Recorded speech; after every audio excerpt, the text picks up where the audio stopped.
John Nigerian, and every day at 3 p.m. Eastern Time, I bring you 3 at 3. I'm delighted that you're joining us today, and I hope you enjoy the presentation.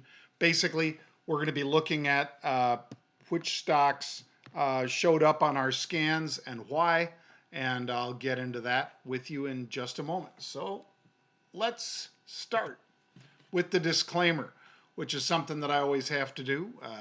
This says that this presentation is for educational and informational purposes only. That's it. With that said, let's go in. All right. Yesterday, we gave you Boston Scientific, or BSX. And this one has already moved for us. As you see here, we were talking about the August 40 calls. They bought about 7,000 of those yesterday, and 7,000 of them for a little over, let's say, 120 bucks a piece. That's a pretty nice chunk of change. This is something that we love to follow, and we did. And how's that working? Let's see. There's Boston Scientific as of just a few moments ago, higher by 4.3%. So, as well as the market is doing, this one's doing better. And this is why we follow the smart money. So, as you saw from yesterday's post at 34, now we're to 35.16 and working our way back to the upside. Our calls are working and we're enjoying the ride. So, that's an update for you. Second update, take a look at WFC. This is Wells Fargo. We talked about the 1.3 million share equivalent because 13,500 calls is 1.35 million share equivalent. And they're buying these October 35 calls for, let's say, $1.70 to $1.80, in that range. We knew it was much more than the open interest, so we knew this wasn't just closing. It also occurred on the offer. So we're looking for block trades on the offer. We got it in spades here. Wells Fargo, 29.71. And where's the stock now? Well, pushing through 30. Back up another 4.8%. And if you were watching yesterday, you were able to get it for a full dollar under this 29.71 because it was trading when we did it yesterday about 28.50-ish. So you've got an even better trade on than when we had earlier in the day. But that's why you watch 3 at 3. All right.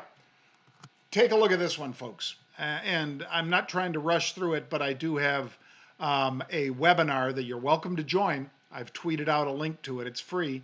And that webinar is with Isaiah Thomas, who's a Naismith Hall of Famer in basketball, a Chicagoan, and of course, a lot of seasons in the NBA where he was just a monster at point guard. Also, Marvin Washington. He was a defensive end for the Jets. And let's see, also has Super Bowl ring for his play with the Denver Broncos. We're going to be on the ArcView Cannabis Insight discussion, and that'll be starting in about 27 minutes. So that's why, if I seem like I'm going a little faster today, that's why I'm going faster. Let's get into this one though. Hyatt Hotels. I know the CEO, Hoplamazian, brilliant guy. I know that this is a tough space because of the shutdown of various virtually global economies. But Hyatt Hotels is an extremely well-run company, and today we see, as it recovers, somebody that's a real risk taker. They step in and sell puts. As you guys know, a put is the right to sell stock. So if you give somebody else the right to sell you stock, you've taken on an obligation. They have a right, the owner of the call or put has a right to do something. The seller of either call or put has an obligation. And in the case of a put, your obligation is that you'd have to buy the stock. So somebody steps in and says, hey, 6,000 of these, I'll sell them. Boom, boom, boom, boom. Sold.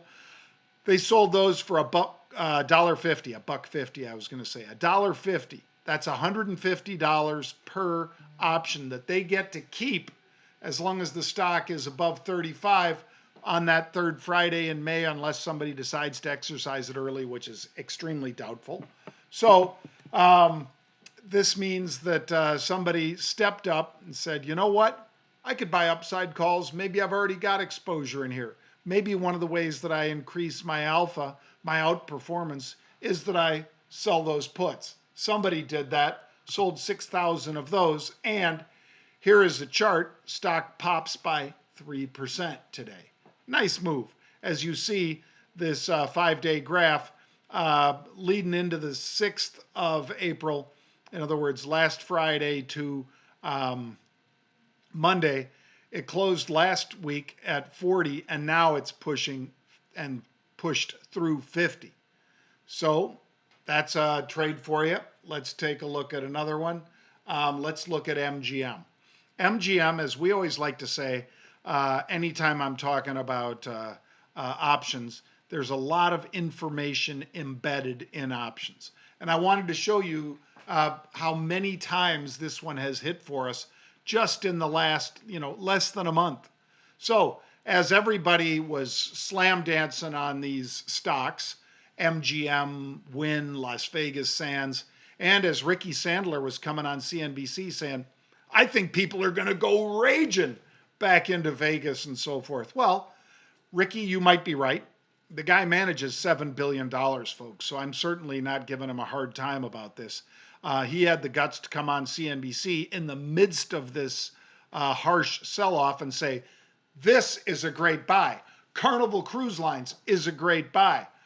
Maybe he's right on both, and several others, I'm sure. So, Ricky, again, hats off to you. MGM, we had it on the 18th, which was literally at the lows when it was $6.90. We had people buy, Jan 10 calls. Then we had them at the end of March buying, just 2 weeks later, buying 12,400, which is 1.24 million share equivalent, buying those May 13 calls, paying $2 for those. Then we had on the 7th, just a couple, yesterday, we had them buying this week's expiration, tomorrow, expiration, the April 14 calls. And then today, even as it jumps higher and higher, they come in and they say, you know what? I want the following week, not tomorrow, the 17th, I want those expiration 1650 calls. So this is a trader who's been right, and we wanted to follow along with him, which we did, fully disclosed on CNBC as well. And the stock has earnings estimated to come out at the end of April. Well, that'll be after these calls expire, but nonetheless, the stock has made several nice moves. So again, information embedded in this trade. You've got the time frame in this latest one at the top of your screen, April 17th expiration. So a week and a day into the future. Number 2, strike price. Stock's trading just below 15. They're buying the 1650 calls. Bullish. They're paying between 35 cents, which is $35. Again, move that decimal place 2 to the right, and you get that 35 cents is really $35. And they bought 4,000 plus of those options. So how's that doing? Well, there you have it. Push through 15 already, folks. Bang! This has